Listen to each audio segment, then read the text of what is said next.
Train की पटरी पर खड़ी ये चीज ट्रेन, गाड़ी और हवाई जहाज का मिक्सचर है। इसमें व्हील्स ट्रेन के, इंजन जहाज का और बॉडी गाड़ी की तरह डिजाइन की गई थी। इसको वैलेरियन इवानोविच ने इन्वेंट किया था, जो सोवियत यूनियन के ऑफिशियल्स के लिए ड्राइविंग का काम करते थे। अब ये तो हम सबको मालूम है कि रशिया उस वक्त सोवियत यूनियन हुआ करता था और ये बहुत ही बड़ी कंट्री है। यहाँ के एक कोने से दूसरे कोने तक पहुंचने के लिए ऑफिशियल्स को कई कई हफ्ते लग जाते थे। इस मुश्किल को आसान करने के लिए वैलेरियन, जो उस वक्त 25 साल के थे, उन्होंने एक नई इन्वेंशन करने का सोचा। उन्होंने ये गाड़ी वाला जहाज डिजाइन किया जो चलेगा तो रेल की पटरी पर, लेकिन इसमें एक जहाज का इंजन फिट किया गया था। इसके पीछे एक प्रोपेलर भी लगाया गया ताकि इसकी स्पीड फौरन बढ़ाई जा सके। 140 किलोमीटर की स्पीड से ट्रेवल करने वाली इस इन्वेंशन को एरो वैगन नाम दिया गया। याद रहे कि ये बात 1921 की है और उस समय में इतनी स्पीड अचीव करना वाकई एक एक्स्ट्रा ऑर्डिनरी बात थी। एरो वैगन वक्त की इतनी जरूरत थी कि इसके डिजाइन के वक्त ही ये पूरे सोवियत यूनियन में वायरल हो गया और सब लोग बड़ी उम्मीद से इसका इंतजार करने लगे। 24 जुलाई 1921 को इसका पहला टेस्ट रन किया गया। मॉस्को से करीब 200 किलोमीटर दूर एक शहर तक एरो वैगन में सफर किया गया, जिसमें वैलेरियन, जो इसके इन्वेंटर थे, साथ में चंद ऑफिशियल्स भी सवार थे। जाते वक्त तो इनका सफर बहुत अच्छा गुजरा, लेकिन वापसी पर एरो वैगन पटरी से उतर गई और भयानक एक्सीडेंट का शिकार हो गई। तब सारे ऑफिशियल्स के समेत वैलेरियन भी इस हादसे में मारे गए। दोस्तों, हमारे चैनल पर आपका फिर से स्वागत है।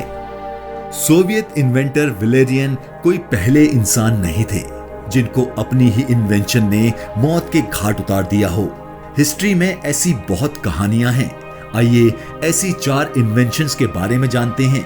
जब ये अपनी इनिशियल फेज में थी तो इन्होंने अपने ही इन्वेंटर की जान ले ली। Number 4, lighthouse. इंग्लैंड के शहर प्लेमाउंट के किनारे के करीब समुद्र में एक ऐसा एरिया है जहां 12 मील तक पत्थर निकले हुए हैं। हेनरी विंस्टनले नामी एक इंजीनियर यहां से अपनी 5 शिप लेकर जा रहे थे। रात के अंधेरे में उनको पत्थर दिखाई नहीं दिए। उसी वजह से उनकी 2 शिप्स इन पत्थरों में फंस गई और टूटकर बर्बाद हो गई। उनको ये स्पॉट शिपिंग इंडस्ट्रीज के लिए बहुत खतरनाक लगा, क्योंकि वो खुद एक इंजीनियर थे, तो उन्होंने इस परेशानी का सॉल्यूशन निकालना चाहा। हेनरी ने 1696 में एक लाइट हाउस डिजाइन किया जो दूर से ही शिप कैप्टन्स को पत्थरों से दूर रखने का इशारा देगा। इनका डिजाइन अप्रूव्ड हो गया। उन्होंने लकड़ी और ग्रेनाइट से लाइट हाउस की कंस्ट्रक्शन स्टार्ट कर दी। ये 115 फीट लंबा लाइट हाउस था, जिसकी टॉप पर 60 कैंडल्स लगाकर एक रोशन कमरा बना दिया गया। अगले 7 सालों तक ये लाइट हाउस शिप को इन पत्थरों से बचाता रहा। लेकिन फिर एक दिन जब हेनरी लाइट हाउस में ही मौजूद थे तो वहां तूफान आ गया। ये ब्रिटिश हिस्ट्री का सबसे बड़ा तूफान था। तेज हवाएं, समुद्री लहरें लाइट हाउस को बहा के ले गई। उस दिन के बाद से ना ही वो लाइट हाउस मिला और ना ही हेनरी का अता पता चला। Number 3, leaded fuel. ये इतिहास की सबसे खतरनाक इन्वेंशन थी जिसने इन्वेंटर को छोड़कर पूरी दुनिया में 75 लाख लोगों की जान ले ली। थॉमस मिडले ने दुनिया में पहली बार लेडेड फ्यूल इन्वेंट किया था। वो फ्यूल जो आज हम गाड़ियों में यूज करते हैं, वो अनलेडेड फ्यूल होता है। पहले ये लेडेड फ्यूल कहलाता था। इस फ्यूल में लेड केमिकल होता था, जिसकी इन्वेंशन ऑटोमोबाइल्स इंडस्ट्रीज के लिए एक बहुत बड़ा ब्रेक थ्रू थी। इस इन्वेंशन की वजह से थॉमस मिडले को कई अवार्ड्स भी मिले, लेकिन इस फ्यूल ने एटमॉस्फेयर में लेड की क्वांटिटी को बढ़ा दिया, जो कि जानलेवा लेड पॉइजनिंग की वजह बनी। इनकी अपनी फैक्ट्री के कई वर्कर्स की मौत होने लगी, लेकिन इनकी सही वजह लेड पॉइजन है, जो उस वक्त किसी को भी मालूम न पड़ सकी। कई सालों की जांच के बाद लेड फ्यूल को हटाकर अनलेडेड फ्यूल को रिप्लेस तो कर दिया गया, लेकिन तब तक ये दुनिया को बहुत नुकसान पहुंचा चुकी थी। 51 साल की एज में थॉमस मिडले को लेड पॉइजनिंग की वजह से पोलियो हुआ और वो बेड पर आ गए। अपने खुद के बेड के लिए एक पुले सिस्टम डिजाइन किया जो उनको बेड पर आसानी से सीधा बिठा देता था, वो भी बगैर किसी की मदद के। एक दिन उनके अपने ही बनाए गए पुले सिस्टम के वायर्स उनके गले में फंस गए और दम घुटने की वजह से उनकी मौत हो गई। Number 2, flying cars. Flying cars बड़े अरसे से साइंस फिक्शन स्टोरीज का हिस्सा रही हैं, लेकिन अब रियलिटी में ऐसी फ्लाइंग कार्स बनाई गई हैं जिन्होंने इंटरसिटी फ्लाइंग टेस्ट भी पास कर लिया है। पर दुनिया की सबसे पहली फ्लाइंग कार 1970 में हैरी स्मोलेंस्की ने इन्वेंट की थी। इनको उड़ने वाली गाड़ी का ज्यादा जुनून था। उन्होंने खुद की गाड़ी बनाने का फैसला किया। हैरी ने एक ऐसा विंग सिस्टम डिजाइन किया जो लोगों को मौजूदा गाड़ियों में इंस्टॉल किया जा सकता था, ताकि जब किसी हालत में गाड़ी को उड़ना नहीं हो तो वो नॉर्मली रोड पर भी चल सके। इसके लिए हैरी ने एक प्रोटोटाइप बनाया जिसमें सेस्ना एयरक्राफ्ट और फोर्ड पिंटो के पार्ट्स यूज किए गए।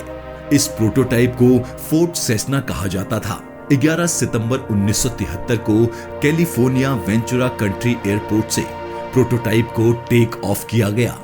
हैरी और को पायलट इसको पहली बार टेक ऑफ करने में कामयाब हो चुके थे, लेकिन कुछ ही देर बाद एयरपोर्ट मैनेजर ने सामने काला धुआं देखा। मालूम पड़ा कि फ्लाइंग कार क्रैश हो गई है, जिसकी वजह से पूरे शहर के ऊपर काले धुएं के बादल मंडरा रहे हैं।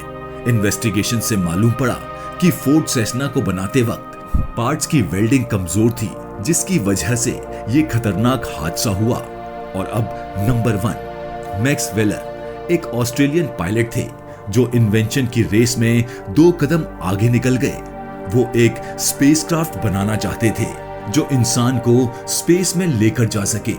उनको अच्छी तरह मालूम था कि स्पेस में जाने के लिए ज्यादा स्पीड की जरूरत होती है, जबकि उस वक्त के जहाजों की इतनी स्पीड नहीं होती थी। लिहाजा मैक्स ने पहले एक रॉकेट बनाया जिसको गाड़ी पर इंस्टॉल किया। इस रॉकेट की मदद से ये गाड़ी 232 किलोमीटर की स्पीड से चलाने में कामयाब भी हो गए, लेकिन ये स्पीड स्पेस में जाने के लिए बहुत कम थी। मैक्स ने रॉकेट फ्यूल को चेंज करके ज्यादा तेजी से चलने वाला फ्यूल बनाने का फैसला किया। 18 मई 1930 को वो इस नए फ्यूल को बनाने का एक्सपेरिमेंट ही कर रहे थे कि कुछ गड़बड़ हुई और एक रॉकेट बुरी तरह से फट गया। स्पेसक्राफ्ट की इन्वेंशन में ये पहला हादसा और पहली मौत थी। मैक्स वेलियर अगर आज जिंदा होते तो शायद देख पाते जिस चीज को वो इन्वेंट करना चाहते थे वो अब कितनी एडवांस हो चुकी है। अगर आपको ये वीडियो पसंद आया हो तो प्लीज लाइक और सब्सक्राइब जरूर करें।